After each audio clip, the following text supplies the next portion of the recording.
एक परिवार है, अब मैं जगह का नाम भी नहीं बोलूंगा, उनका नाम भी नहीं बताऊंगा, बस बता रहा हूं। इसी वर्ष की बात है, इसी साल की। एक कथा हुई एक जगह निश्चित,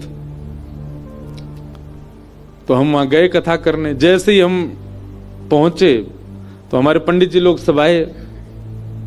मैंने इनसे पूछी, मैंने कि वो कौन है कथा जो करा रहे हैं? तो एक आधा सा नेकर पहने, इतनी छोटी उसकी हाइट बेचारे की, वहीं खड़ा था। बोले ये है मुख्य यजमान।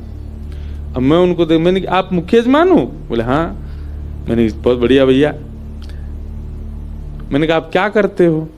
तो बोले महाराज जी हम, कोई कार्य बताया उन्होंने अपना, वो करते हैं। मैंने कहा अच्छा चलो। जब उनकी व्यवस्था देखी हमने, तो ऐसे बड़े बड़े उद्योगपति भी व्यवस्था नहीं करते, नाक मुंह मोड़ते हैं, ये नहीं होगा, ये नहीं होगा, ऐसे नहीं होगा, यूं होगा, हमारी तरह से होगा। महाराज जी को हमने बोला हम जैसे चाहेंगे वैसे बैठेंगे, जहां चाहेंगे वहां रहेंगे, हम जब बुलाएंगे तब आएंगे। सब लोग अपना अपना करते हैं, पर ऐसी उत्तम व्यवस्था। तो हमने संकोच में एक दिन उनसे पूछा, मैंने कहा आप एक बात बताओ, इतनी सुंदर व्यवस्था आपकी कैसे हुई? बोले महाराज जी हम आपसे बताना ही चाह रहे थे, हम पे तो श्री जी ने कृपा की। ये कथा हमको लाडली जी की आज्ञा से मिली है। मैंने कहा मतलब? बोले गलती से हमारे अकाउंट में 50 लाख रुपए आ गए। मैंने कहा हैं? बोले हाँ। बोले बैंक से हमको फोन आया, बोले बहुत बड़ा ट्रांजैक्शन हुआ आपके अकाउंट में। तो हम बैंक गए, बैंक वालों से जाके कहा भैया इतना बड़ा ट्रांजैक्शन आया, गलती से आ गया है, हमारा तो हो नहीं सकता, जिन्होंने भेजा है उनको आप कॉल करो। तो बोले कॉल किया महाराज जी, कोई कम वो था, कोई फाउंडेशन थी, कोई ट्रस्ट था। बोले किसी ने फोन नहीं उठाया। बोले फिर हमने उनको मैसेज डाल दिया। तो बैंक वालों ने कहा देखिए 15 दिन में अगर इनका रिप्लाई आ जाता है और ये लोग अगर अपना पैसा वापस लेने की करते हैं जिज्ञासा तो ठीक है, नहीं तो आप बताओ। बोले नहीं तो हम कथा कराएंगे भैया इससे, और क्या है। बोले महाराज जी 15 दिन तक हमने श्री राधा हे श्यामाजू हे किशोरी जी। मन में ये भी भाव था कि भाई गलत पैसा यूज नहीं करना है, वो व्यक्ति जिसका भी ये बेचारा ले ले वापस, लेकिन मन में हो रहा था हे श्यामाजू कथा तो हम करा लेंगे, लेकिन हमको ऐसी करानी कि पूरा शहर आवे, सबकी भोजन की व्यवस्था हो, सबका लंगर हो, सबका भंडारा हो, और हम महाराज जी कथा सुनते हैं, हम इनको पूरे इनकी मंडली आवे, सब आवे। हमारा इतना खर्चा नहीं, खर्चा व्यवस्थाओं का खूब है। तो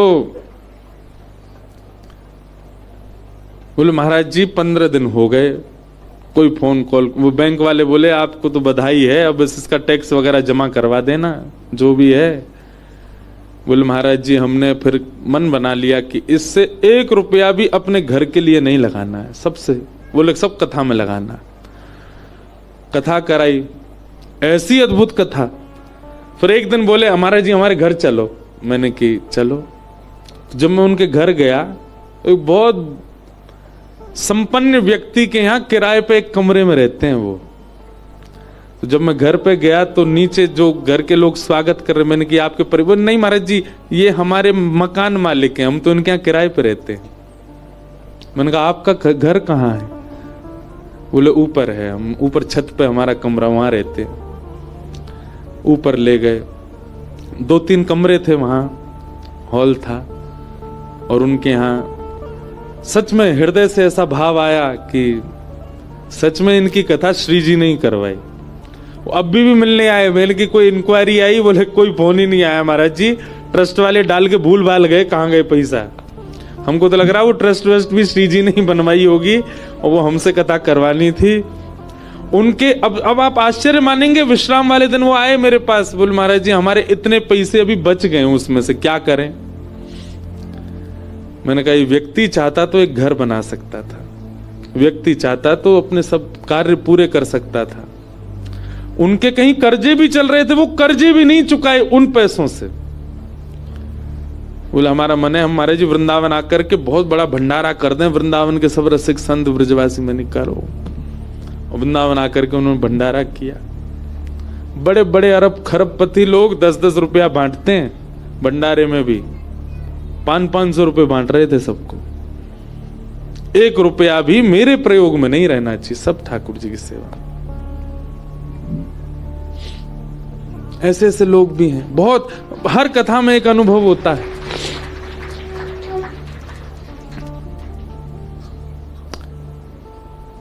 तो कृपा साध्य है कथा। आप लोग भी जपना शुरू कर दो, आपके अकाउंट में भी आ जाए गलती से।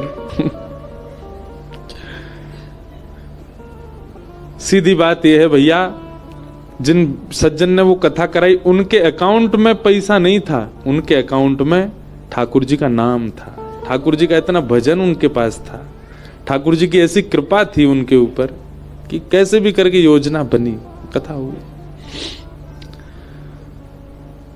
तो गुरुजन, संतजन, वैष्णवजन, उनकी आज्ञा जो होती है ना, वो सामर्थ्य भी देते हैं आज्ञा के साथ। आप बस उसमें पालन करने लग जाओ। अगर आपको मना कर दिया आचार्यों ने कि नहीं जाना वृंदावन, तो नहीं जाओ, और कह दिया कि बद्रीनाथ चले जाओ, तो चले जाओ। सामर्थ्य भी गुरु अपने आज्ञा के साथ दे रहे हैं आपको, आपको उस पर विचार नहीं करना, आप बस निकल पड़ो उस मार्ग पे। रक्षा करेंगे गुरुदेव। करके तो देखें, हमने किया है नहीं, पहले ही सोच लेते हैं इतनी बड़ी आज्ञा कर रहे हैं, कैसे करेंगे हम। और गुरुदेव क्या, गुरुजन क्या आज्ञा करते हैं, ज्यादा से ज्यादा ये कहेंगे कि भाई ऐसा मत करो, इस स्वभाव को बदल दो, नाम जब प्रारंभ कर दो, ऐसा खाना पीना छोड़ दो, ऐसे व्यवहार वाले व्यक्ति के साथ मत रहो, आदि आदि, यही सब तो आज्ञा करते हैं गुरुजन। और क्या आज्ञा करेंगे? आप बस उस आज्ञा का पालन करने का मन बनाइए। सामर्थ आपकी नहीं, गुरुदेव की होती है, वही देते। आत्मदेव जी ने अपनी पत्नी को फल दिया, फल गैया को खिला दिया, गर्भ से गोकर्ण नाम का बालक उत्पन्न हुआ, और स्वयं एक सहेली के बालक को ले आई, उसका नाम धुंधुकारी रखा। धुंधुकारी दुष्ट हुआ, माता पिता का अपमान करने वाला हुआ। सबसे बड़ा कष्ट है जीवन में कि संतान के द्वारा माता पिता को पीड़ा पहुंचाना। एक बात याद रखिएगा, ये प्रेतों के नाम सुने, भूत प्रेत पिशाचनी डाकनी, ये जो होते हैं ना, ये कौन बनते हैं? उनके कोई 10 लक्षण हैं, उनमें सबसे पहला लक्षण, जो माता पिता वैरी होते हैं, प्रेत बनते हैं। गौ वांश भक्षी होते हैं, प्रेत बनते हैं। ब्राह्मणों का तिरस्कार करने वाले प्रेत बनते हैं। ये प्रेत बनने वालों के कुछ लक्षण, उनमें एक प्रथम लक्षण है माता पिता से द्वेष करने वाले। हमारी एक बात सुनिए, कई लोग पूछते हैं कि बच्चों को हम आध्यात्म पथ पर कैसे लेके आए, महाराज जी हम बच्चों को कैसे भक्ति भाव सिखाएं? हमारी बात माने तो हम स्पष्ट रूप से कहें, बच्चों को बचपन से ही हनुमान चालीसा, बच्चों को बचपन से ही गायत्री मंत्र, बच्चों को बचपन से ही श्लोक आदि, ये सब रटाना इतना आवश्यक नहीं है। बच्चों को बचपन से सबसे पहले माता पिता अपने पैर छुवाना सिखाएं, अपनी सेवा करवाना सिखाएं। दादा दादी नाना नानी इनके चरण दबाओ। जैसे ही बच्चे 5-6 साल के हो जाते हैं, रात में स्वयं बैठाओ अपने कमरे में और कहो पैर दबाओ, हमारे दबाओ, सेवा करवाओ। माता पिता और घर के श्रेष्ठ जनों का यदि वो बालक सेवक बन गया बचपन से, तो आध्यात्मिक वो अपने आप बन जाएगा एक उम्र में आके। हमने उनको बड़े जनों की, गुरुजनों की सेवा नहीं सिखाई, सीधे उनको भगवान का भगवान से पहले माता पिता गुरु के सेवक तो बने हुए। मैं घरों में जाता हूं, छोटे छोटे बच्चे गायत्री मंत्र बोल रहे हैं, अच्छा लगता है, चलो ठीक है कुछ तो सिखा रहे हैं माता पिता, पर उनको प्रणाम करना नहीं आता, उनको दंडवत करना नहीं आता। सबसे पहले मातृपितृ भक्त बनाओ बालकों को, भगवत भक्त वो अपने आप बन जाएगा। जो मातृपितृ भक्त नहीं है वो भगवत भक्त कभी नहीं बन सकता। अपनी सेवा सिखाओ। प्रहलाद जी महाराज के चरित्र में आता है कि हिरण्यकश्यप ने क्या नहीं किया, हर तरीके से मारने का प्रयास किया प्रहलाद जी को, पर प्रहलाद जी फिर भी जब भी अपने पिता के सामने जाते सिर रख के प्रणाम करते थे। और यही उनका फल, यही उनकी भक्ति थी कि इस भजन के प्रताप से मातृ पितृ में कभी दोष नहीं देखा प्रहलाद जी ने। पिताजी भले ही ठाकुर जी को कितनी भी गालियां देते थे, पर फिर भी वो यही भाव से देखते थे, ये मेरे गुरु हैं, ये मेरे पिता हैं, इन्होंने, इनकी कृपा नहीं होती तो मैं कैसे आता जीवन इस संसार में। और यही भक्ति उनकी प्रधान थी, जिसके कारण श्री नृसिंह भगवान प्रकट हुए, क्योंकि उन्होंने कभी पिता को हीन दृष्टि से नहीं देखा।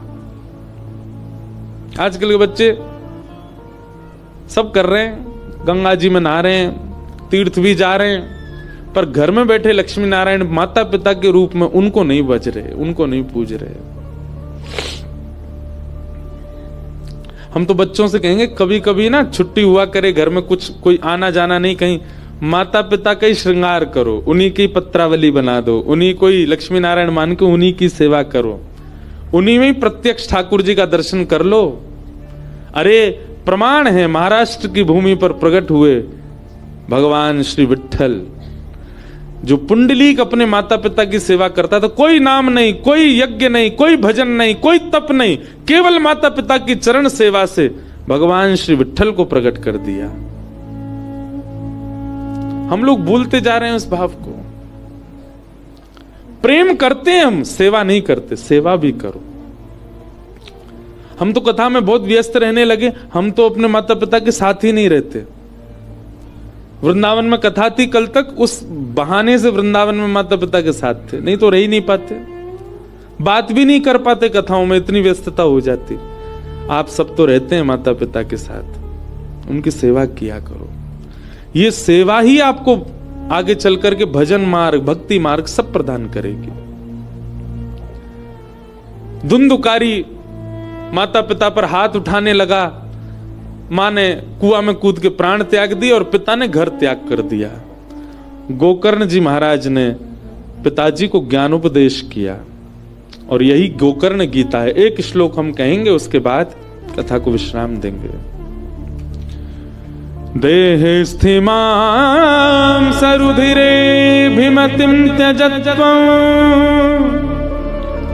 जाया सुतादिषु सदा ममतां विमुल्च पश्यानिशं जगदिदं क्षणभङ्गुनिष्ठं वैराग्यरागरसिको भवभक्तिनिष्ठ। सब लोग बहुत ध्यान से सुनो।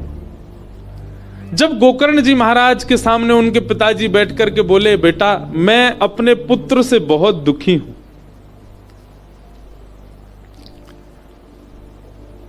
गोकर्ण जी महाराज कहते हैं, बहुत ध्यान से सुनना, बहुत अच्छी बात है। बोले पिताजी, आपके जो वाक्य है ना, इनमें दो कारण हैं जिसके कारण आप दुखी हो। आपने क्या कहा? मैं अपने पुत्र के कारण बहुत दुखी हूं। इस पूरे सेंटेंस में दो शब्द आपने ऐसे प्रयोग किए जिसके वजह से आप दुखी हो। पहला शब्द मैं और दूसरा शब्द अपने। यही दुख के कारण होते हैं। पहला दुख का कारण है मैं। जब तक आपके अंदर से ये मैं पना नहीं जाएगा, आप दुखी ही रहोगे। और दूसरा दुख का कारण होता अपने। पिताजी, ये दो शब्द ही दुख देते हैं, और इन्हीं दो शब्दों को जो प्रकट करते हैं वो है अहमता और ममता।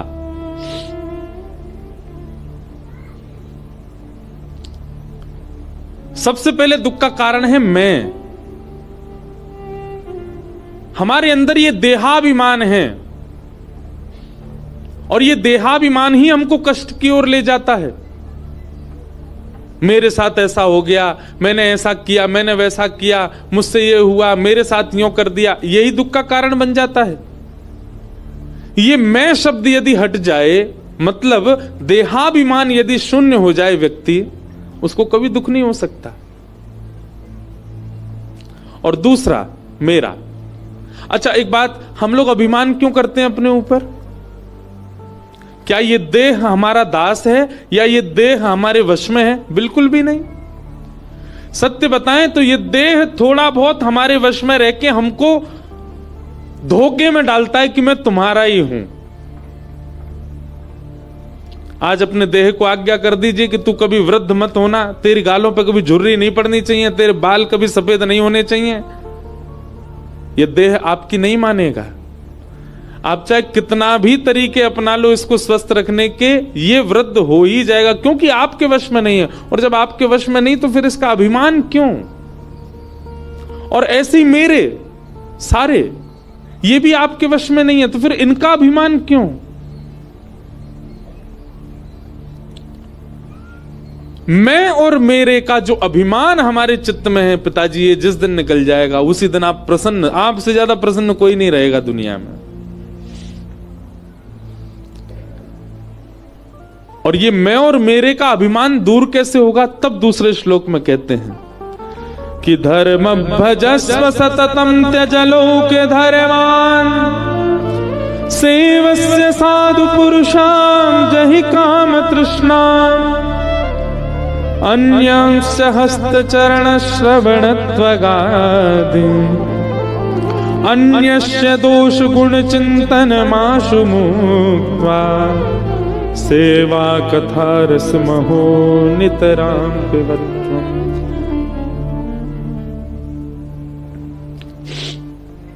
सेवा कथा रस महो नितराम पिबध्वम्। ये दो चीज आपके जीवन में आ जाएं। पहली सेवा, भगवत सेवा, धाम सेवा और ठाकुर सेवा, और दूसरी कथा श्रवण। ये दो चीज अगर आपके जीवन में आ गई, सेवा और कथा, धीरे धीरे आपका देह अपने आप अहमता और ममता से शून्य हो जाएगा। आपसे ज्यादा प्रसन्न दुनिया में कोई नहीं रहेगा। इस प्रकार ज्ञान उपदेश किया, वही ज्ञान उपदेश सुन करके आत्मदेव जी ने अपने जीवन का कल्याण किया। धुंधुकारी मर करके एक प्रेत बन गया, भागवत की कथा से वो प्रेत योनि से मुक्त हुआ। इस प्रकार भागवत जी का महात्म्य सुनाया गया। बहुत अतिकाल हुआ है, आप सब लोग खूब दूर दूर से आए हैं, और जो हमारे कथा के सब लोग हैं